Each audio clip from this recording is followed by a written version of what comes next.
مفتی صاحب رحمۃ اللہ تعالی علیہ کے اندر علم کا رنگ غالب تھا اور پھر عشق بھی غالب تھا۔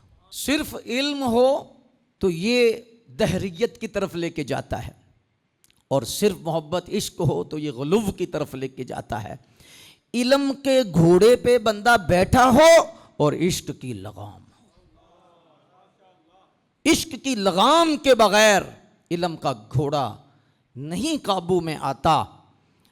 حضور حکیم الامت فرماتے ہیں شیطان علم کے گھوڑے پہ سوار تھا لیکن عشق اور ادب کی لگام چھوٹ گئی، اور عشق و ادب کی جب لگام چھوٹی تو پھر گمراہ ہو گیا۔ فرمایا عالم کو عالم ہونے کے ساتھ عامل اور عاشق ہونا چاہیے۔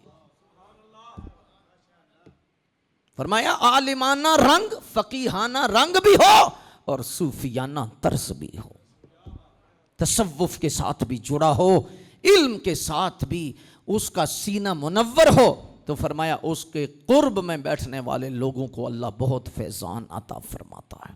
آج بھی بڑے بڑے علماء کی تفسیریں ہیں، بڑے بڑے بزرگوں کی تفسیریں ہیں، لیکن مفتی صاحب کی تفسیر میں اللہ نے کو خاصی تاثیر رکھی،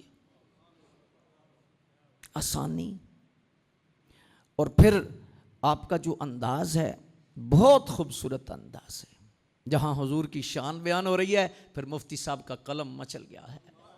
ادب احترام کو کبھی گرنے نہیں دیا، کوئی لفظ نہیں لکھا جو شان الوہیت کے مطابق نہ ہو، شان رسالت کے لیے کوئی ہلکا جملہ نہیں لکھا۔ یعنی جب آپ تفسیر میں بھی حدیث کی شرح میں بھی جب آپ ان ہستیوں کے متعلق لکھتے ہیں تو ایسے لگتا ہے آب کوثر سے سیاہی میں پانی ڈالتے ہیں اور لکھتے جاتے ہیں۔